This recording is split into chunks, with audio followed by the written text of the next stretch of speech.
The industrial sector, which comprises of mining and quarrying, manufacturing, electricity, gas and water supply, and construction, grew by 3.9% in 2011 compared to a growth of 4.7% in 2010, representing a decline of 0.8%. The sector is estimated to further contract in 2011, largely attributed to a significant drop in manufacturing activities of -5% and an estimated zero growth in construction in 2012. Electricity, gas, and water supply activities recorded a revised growth of 1.4% in 2011 against a projected growth of 5.2% in 2012. The services sector is estimated to contract to 0.7% in 2012, down from 9.3% in 2011. Wholesale and retail trade is expected to contract to 0.3% from 7.6% a year earlier. Hotels and restaurant activities are estimated to decline from 34% in 2011 to 11% in 2012. Transport, storage, communication is expected to contract to 5%, down from 17% in 2011.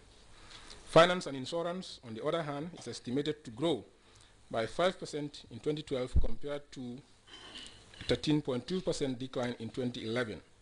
Overall, the services sector remains the second driver of economic activity after the agricultural sector.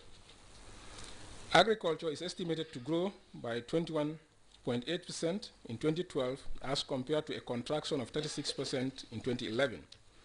The estimated rebound in the sector is mainly attributed to the recovery from the drought during the 2011-2012 cropping season.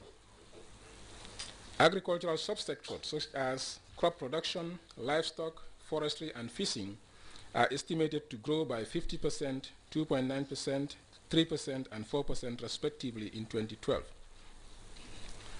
On fiscal developments, Honorable Speaker, the preliminary estimates of government fiscal operations in the first 9 months of 2012 showed an improved position compared to the same period last year. During this period, the government's net domestic borrowing, or NDB, was just under 1% of annual GDP, down from 2.1% same period in 2011. For the year 2012 as a whole, net domestic borrowing is now projected to be limited to $720 million, or 2.5% of GDP, compared with 3.4% in 2011. Honorable Speaker, a significant uptick in government revenues has been recorded in 2012 as the government implemented multiple measures to bolster revenues and tax compliance. Some of these measures include the setting up of a tax commission resulting in an increase in tax collection and compliance, the strengthening of the large taxpayers unit of the Gambia Revenue Authority, and the graduation of special investment certificate holders into the tax net. Total revenue and grants as at end September 2012 stood at $4.9 billion, or 16.9% of GDP, and its end-year estimate is projected at $6.1 billion, or 20% of GDP, against a budget of $5.7 billion. Tax revenue as at end September 2012 stood at $3.2 billion, or 10% of GDP, with an end-year estimate of $4.3 billion, or 14% of GDP. This represents an overperformance of $300 million over the $400 billion that was budgeted for the year. Total expenditure and net lending for 2012 is budgeted at $6.7 billion, or 22% of GDP, while the estimated outturn for the year is $6.9 billion, or 23% of GDP. Current expenditure, which is composed of personnel emoluments and other charges, is budgeted at $5.8 billion for the year, and the estimated outturn is $4.6 billion.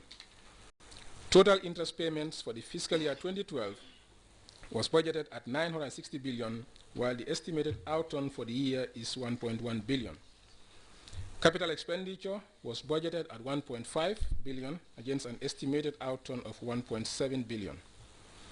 The fiscal deficit, therefore, for 2012 is estimated at $950 million, or 3.3% of GDP, while actual overall fiscal deficit, including grants, for the end 2011 stood at $1.2 billion. So there's an improvement in terms of fiscal deficit.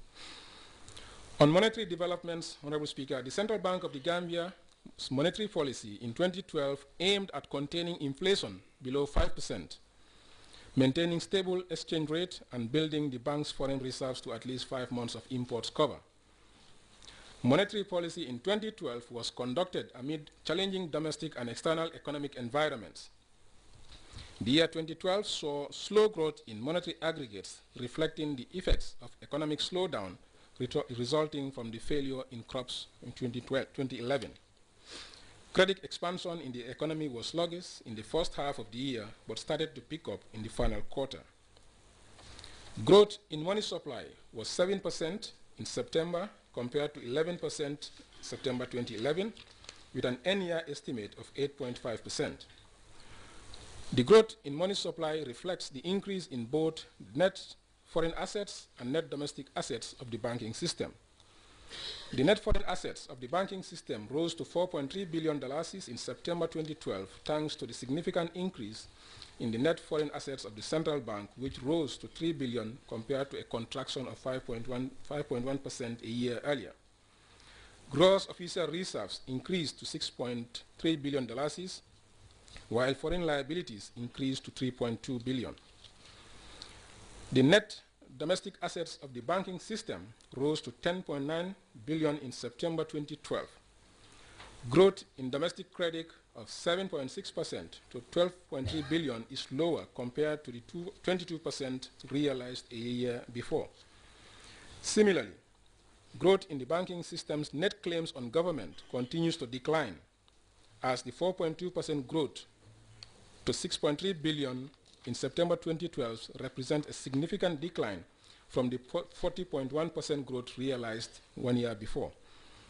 Reserve money, which is the operating target of the central bank, contracted by 3.1% in September 2012 due to the substantial decrease in the net domestic assets of the central bank. Currency in circulation rose by 7.9%, whilst reserves of commercial banks declined by 24.4% during the review period. In the area of financial sector developments, Honorable Speaker, the Gambia's financial system continues to remain sound, as the average risk-weighted capital adequacy ratio of the banking industry stood at 26.4% in September, higher than the minimum requirement of 10%. Total industry assets stood at $19.3 billion at end September 2012, compared to $18.1 billion a year earlier.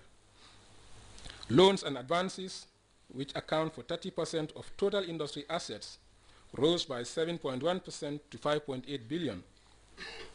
Loans and advances to all major economic sectors increased, with the exception of agriculture, fishing, and transportation, which declined by 15%, 18.8%, and 39.1% respectively. Total credit extended to the distributive trade, building and construction rose by 9.9%, 13.4%, and 21.9% respectively. Total deposit liabilities increased to $12.8 billion, or 6.6% from September 2011, and the ratio of non-performing loans to gross loans declined from 12.7% in September 2012 to 13.5% a year earlier.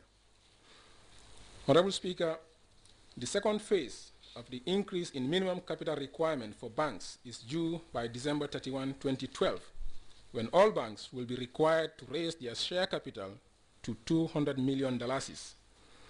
Let me emphasize that the central bank, with the support of government, will not entertain any request for forbearance from any bank that fails to meet the requirement. The capital augmentation is meant to ensure stability in the banking sector while strengthening banks in their funding of development projects, and is also in line with international developments in the sector. The modernization of the national payment system has been going on successfully. The real-time gross settlement system and the automated check processing and clearinghouse were launched in December 2011, while the core banking application and securities settlement system went live in the first quarter of 2012. Work has progressed on the national switch, which is expected to be operational by the end of this year. Furthermore, the interface of